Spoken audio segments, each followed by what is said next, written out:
how to insert a row in Microsoft Excel in a spreadsheet.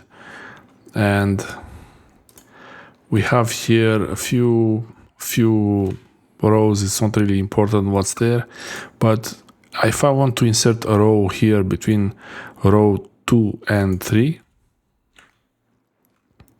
so if I want to insert a row between rows 2 and 3, I will click on row 3, right click on row 3 on the beginning here, and then choose insert.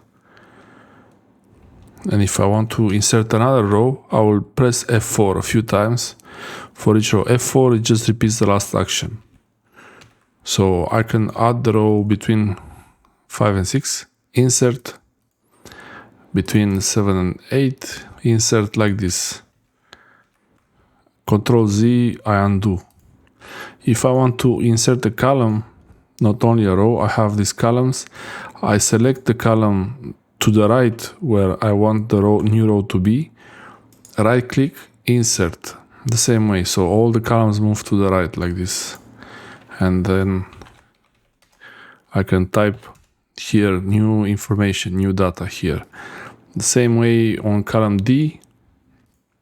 And the letters here, they always are the same. So when I insert a new row or a new column, they will get updated. Same for the row here. When I insert a new row between 2 and 3, 100 will be on row 4 after the update, and 3 will be empty, like this. It's pretty simple, but it's important to know. Hopefully I could help someone with this.